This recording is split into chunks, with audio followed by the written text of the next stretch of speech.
Cuando la CEO vio la prueba en su bolso, se quedó boquiabierta, embarazo.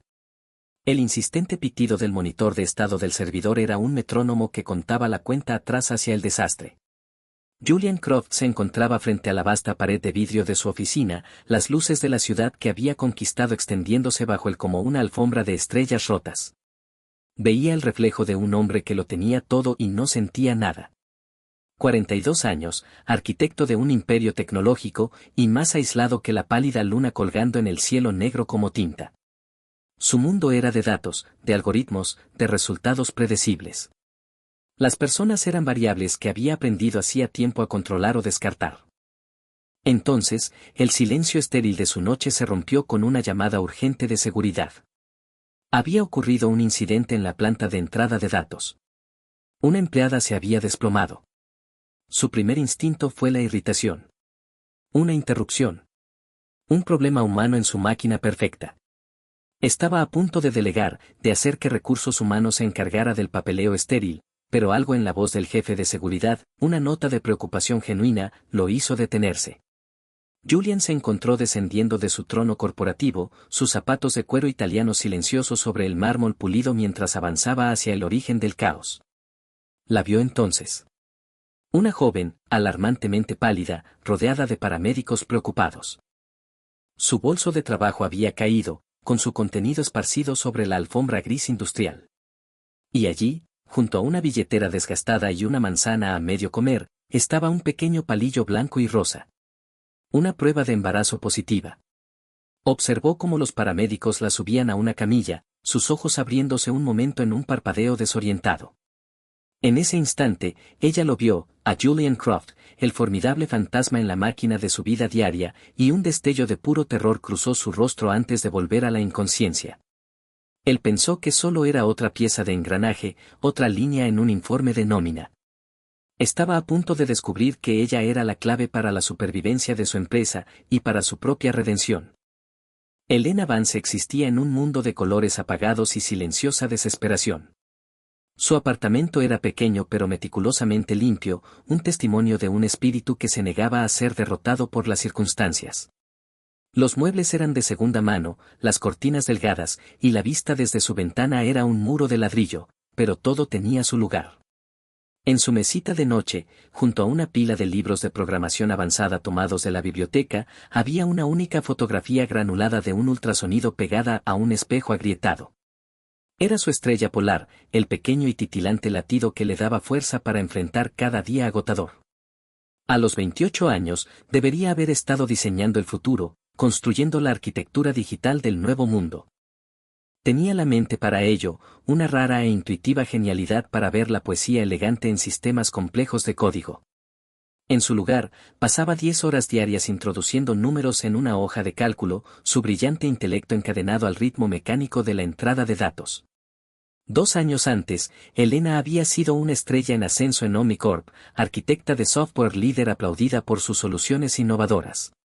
Pero descubrió un secreto, una puerta trasera en su software insignia que vendía datos de usuarios al mejor postor. Era una traición monumental a la confianza. Armada con una integridad férrea heredada de su difunto padre, un periodista de pueblo pequeño, reunió pruebas y destapó el escándalo. Fue inmenso.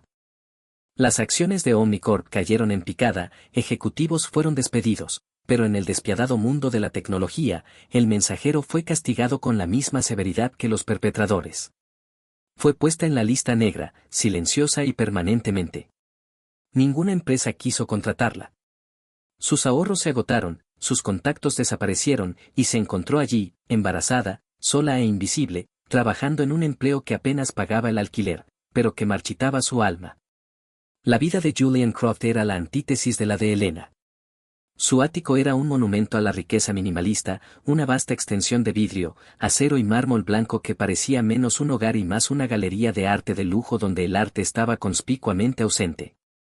Sus días eran brutalmente eficientes, programados al minuto, sus interacciones gobernadas por la lógica y la conveniencia.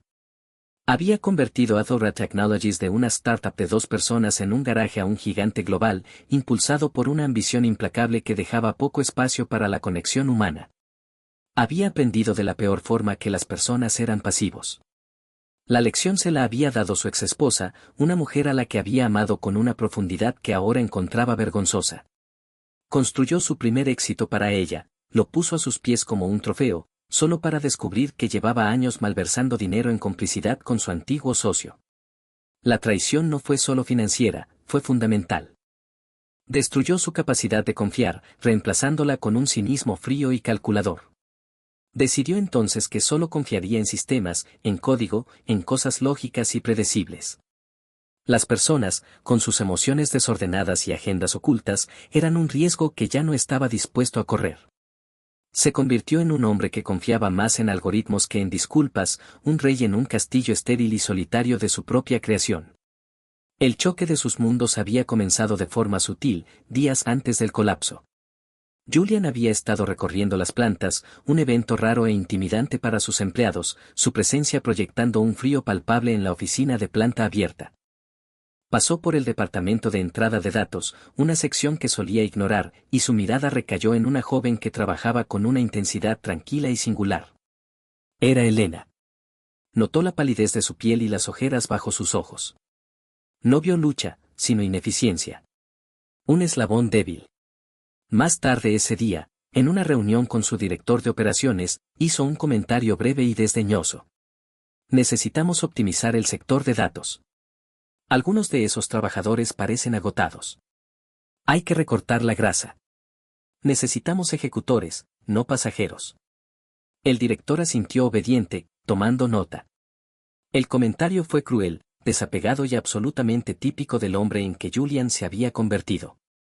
La había juzgado, pesado y desechado sin saber una sola cosa de la guerra que libraba cada día solo para presentarse a trabajar. Ese recuerdo ahora lo pinchaba en la conciencia con una agudeza desconocida. En los días posteriores al colapso de Elena, Julian descubrió que no podía sacarse de la cabeza la imagen de su rostro aterrorizado ni la realidad cruda de la prueba de embarazo tirada en el suelo. Era una intromisión de la vida desordenada y complicada en su mundo ordenado y estéril. El hospital informó que sufría de agotamiento severo y desnutrición, pero que tanto ella como el bebé estaban estables. Recursos Humanos ya había comenzado el papeleo para su baja médica. La máquina funcionaba como estaba diseñada. Pero por primera vez en una década, la respuesta de la máquina no era suficiente. Sintió un impulso inexplicable, una curiosidad persistente que desafiaba su propia lógica. Llamó a su jefe de seguridad, un hombre discreto y leal llamado Arthur, a su oficina. «Quiero que averigües todo lo que puedas sobre Elena Dance», ordenó Julian, con la voz libre de cualquier señal del conflicto extraño que se agitaba dentro de él. Su historial laboral, su educación, todo. «Quiero saber quién es». Se dijo a sí mismo que era una diligencia debida, un control de procedimiento para asegurarse de que no hubiera riesgos para la empresa. Era una mentira. Esto era personal. Arthur regresó en menos de 24 horas con un expediente delgado y poco llamativo. Julian lo despidió y lo abrió.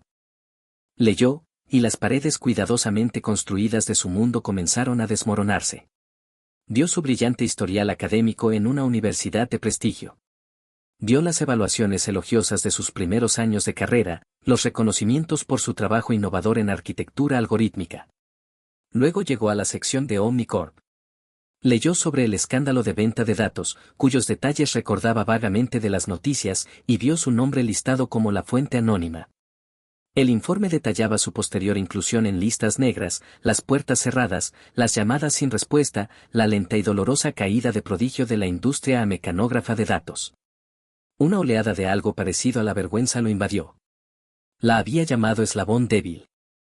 Esa mujer había enfrentado, sola, a un gigante corporativo corrupto, sacrificando toda su carrera por un principio. Poseía un tipo de valentía que él solo había leído en libros. La narrativa que había construido sobre ella, la de una empleada ineficiente y frágil, se rompió en 1000 pedazos, reemplazada por la imagen de una titana en el exilio. Impulsado por esta nueva y desconcertante realidad, Julian hizo algo que no había hecho en años. Se desvió de su agenda. Subió a su reluciente coche eléctrico y condujo. Dejó atrás los cañones de acero pulido del distrito financiero y se internó en los barrios más antiguos y desgastados de la ciudad. Encontró la calle de Elena, una fila modesta de edificios de ladrillo desgastado con escaleras de incendio zigzagueando en las fachadas. Era un mundo completamente distinto de su ático. Aparcó al otro lado de la calle, sintiéndose un intruso, un observador de otra especie. La vio entonces, caminando lentamente por la acera con una pequeña bolsa de víveres. Parecía frágil, aunque sus hombros estaban firmes con una determinación silenciosa. Se detuvo a ayudar a una vecina anciana, una mujer encorvada que luchaba con sus propias bolsas, cargándolas pacientemente hasta la entrada. Julian observó cómo la anciana le daba unas palmadas en el brazo, su rostro arrugado iluminado por una sonrisa agradecida. Era un acto pequeño y simple de bondad, pero para Julian fue una revelación. En su mundo, cada interacción era una transacción. Allí, en ese mundo que había despreciado tan fácilmente, existía una moneda que había olvidado, la simple decencia humana. Sentado en su coche de 6 cifras, una fortaleza de ingeniería moderna, sintió una profunda y perturbadora pobreza interior. La crisis llegó sin advertencia. No fue un ataque de fuerza bruta, ni una intrusión torpe y ruidosa que activara alarmas. Fue algo mucho más siniestro. Un fantasma en su propia máquina. Estaba en una reunión nocturna con su junta directiva por videoconferencia cuando llegaron los primeros reportes. Su director de tecnología, Mark Stone, un hombre cuya arrogancia solo era igualada por su brillantez, apareció en pantalla con el rostro ceniciento. «Tenemos un problema», dijo Marcus, con la voz tensa. «Uno grande». Era una bomba lógica, un código malicioso tan elegante e insidioso que había burlado todos sus sistemas de seguridad multimillonarios. No estaba robando datos ni borrándolos, los estaba corrompiendo sutilmente, reescribiendo el código base a un nivel granular. Registros financieros, datos de clientes, algoritmos propietarios, todo estaba siendo lenta y silenciosamente envenenado. Cada intento de arreglo solo aceleraba la corrupción, como intentar atrapar humo con una red. El virus estaba diseñado para imitar la lógica de su propio sistema, usando sus protocolos en su contra. Para un observador externo, todo parecía perfectamente normal, pero en cuestión de días, Athora Technologies estaría en bancarrota funcional, con sus datos convertidos en una sopa digital sin sentido. La empresa, la obra de su vida, se desangraba desde dentro. Durante 2 días seguidos, la sala de crisis en la sede de Etelred fue un hervidero de actividad frenética e infructuosa.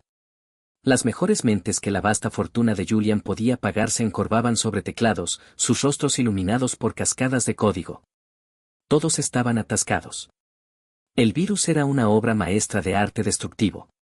Intocable. Cada experto, cada consultor que trajeron, decía lo mismo, el sistema entero estaba perdido.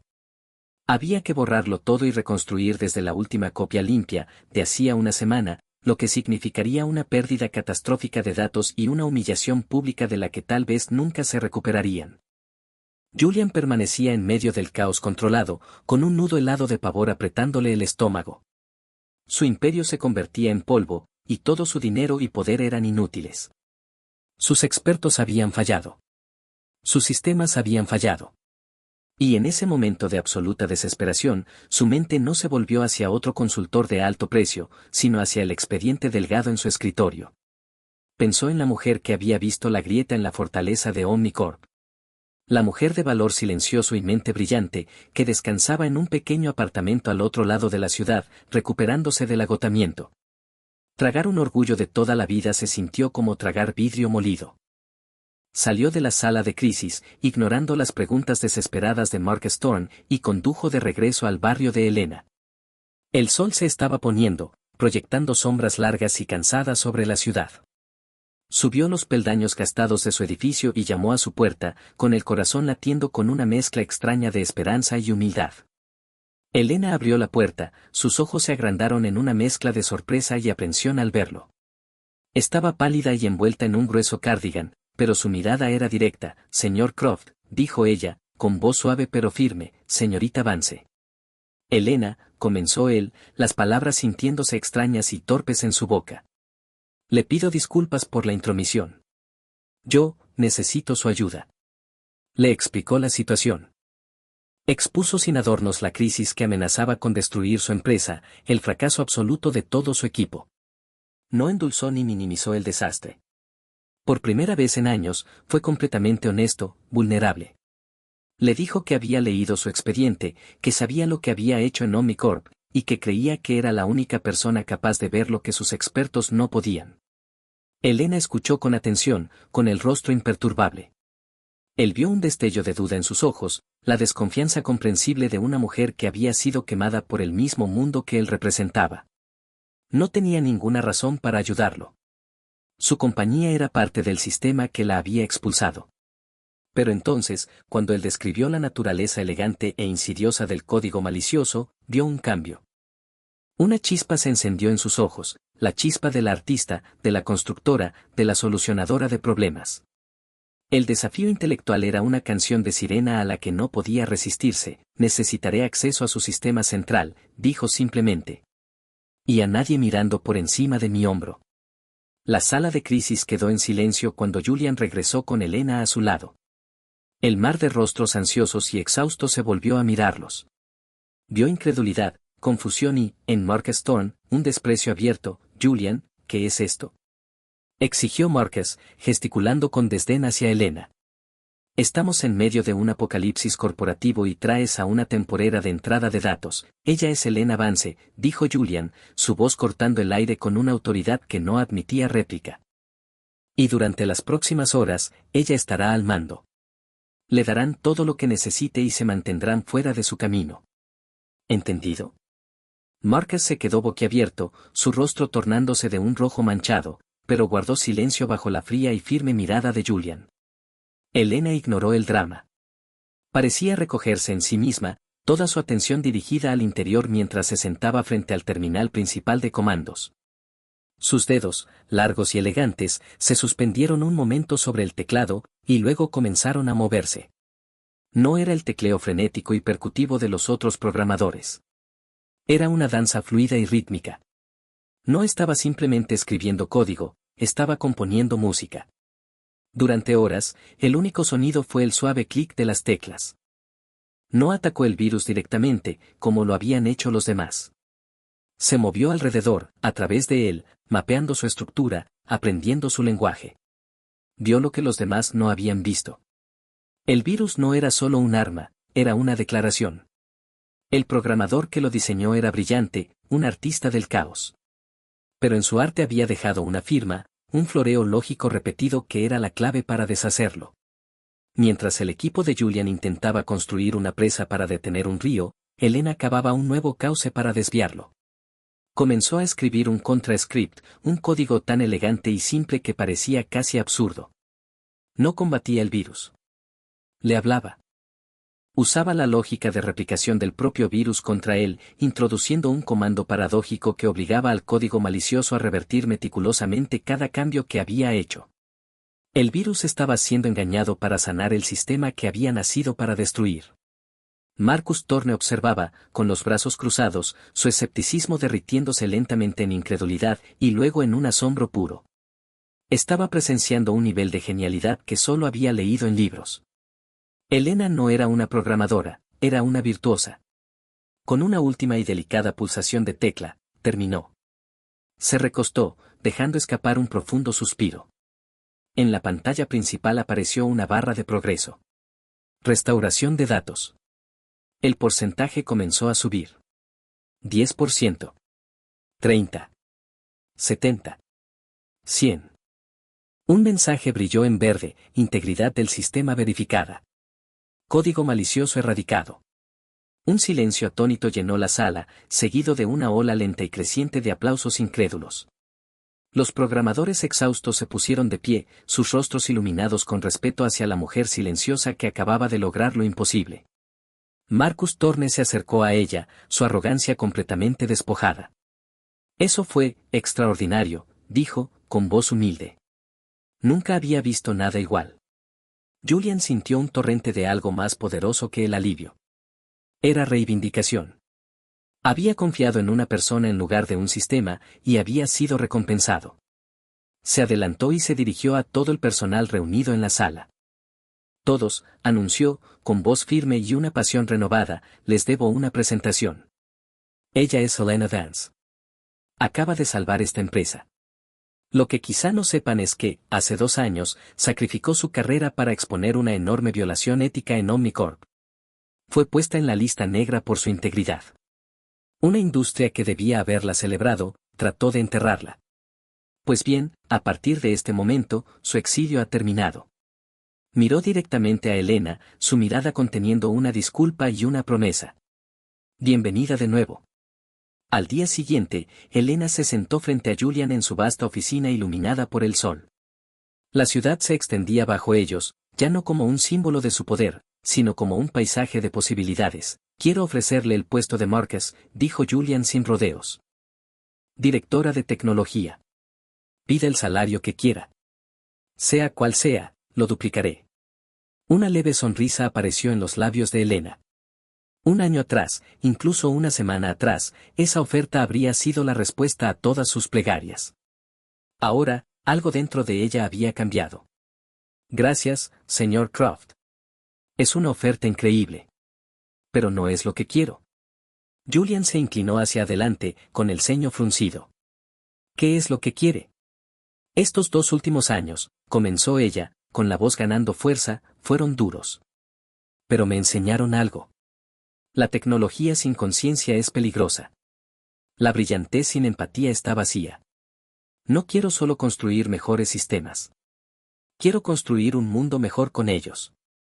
Hizo una pausa, respiró hondo y expuso su visión. Quiero crear una nueva división dentro de Aethelred. La Fundación para la Ética y la Inclusión Digital. Quiero abrir academias gratuitas de programación en barrios como el mío. Quiero asociarme con organizaciones sin fines de lucro, desarrollar tecnología de código abierto para ellas. Quiero ser la brújula moral de esta empresa. Julian escuchó, cautivado. Ella estaba rechazando poder y riqueza en favor de un propósito. Le estaba ofreciendo no solo salvar su empresa, sino redimirla. Redimirlo a él. Una sonrisa lenta y genuina se extendió por su rostro, llegando a sus ojos por primera vez en años. Creo que es la mejor idea que he escuchado en mi vida, dijo. La fundación tendrá todo mi apoyo, y un presupuesto que asegure su éxito. Puede escribir su propio futuro, Elena. El epílogo de su historia no se escribió en días ni semanas, sino a lo largo de los 2 años siguientes. La Fundación Aethelred para la Alfabetización y la Ética Digital se convirtió en realidad, con Elena Vance como su celebrada fundadora y presidenta. El primer centro comunitario abrió en su antiguo vecindario, un faro brillante de esperanza y oportunidad, lleno de computadoras de última generación y jóvenes ansiosos por aprender. Elena floreció en su nuevo papel. La maternidad había suavizado sus aristas y el liderazgo le había dado una renovada confianza. Su hija, una niña alegre y despierta llamada Lily, se convirtió en visitante habitual tanto de la fundación como de la sede de Aethelred, a menudo sentada en el regazo de Julian Croft en su gran oficina, jugando con una tableta que él había diseñado para ella. La imagen del otrora temido CEO explicándole pacientemente líneas de código simple a una niña risueña se volvió común y conmovedora. El hombre frío y aislado había desaparecido, reemplazado por alguien que reía con facilidad y escuchaba con atención. Había encontrado un nuevo propósito, no como conquistador de mercados, sino como constructor de futuros. Él y Elena forjaron una poderosa y profunda asociación basada en el respeto mutuo y en una visión compartida. Él proporcionaba los recursos, ella, el alma. Marcus Thorne, profundamente transformado, ofrecía sus noches y fines de semana como mentor de los estudiantes más brillantes de la fundación, hallando más satisfacción en enseñar a una adolescente a crear su primera aplicación que en cerrar un trato multimillonario. Una tarde fresca de otoño, Julian y Elena estaban de pie en una azotea, observando la construcción de su tercer centro comunitario. Lily corría cerca, persiguiendo una mariposa, su risa flotando en la brisa. «¿Sabes?», dijo Julian en voz baja, mirando las grúas de su empresa moverse contra el horizonte, «esa noche no solo salvaste a Aethelred. Me salvaste a mí». Elena lo miró, con los ojos cálidos. «Nos salvamos mutuamente». Julian Croft había construido un imperio creyendo que las personas eran el eslabón más débil. Aprendió, gracias a una empleada embarazada de entrada de datos, que los mayores activos nunca aparecen en un balance. Descubrió que la verdadera fortaleza no es la ausencia de vulnerabilidad, sino el valor de abrazarla. Aprendió que la auténtica medida de una persona no está en su título, sino en su integridad, y que un solo acto de compasión puede reescribir el código de nuestras vidas, creando un nuevo y hermoso programa que jamás hubiéramos imaginado.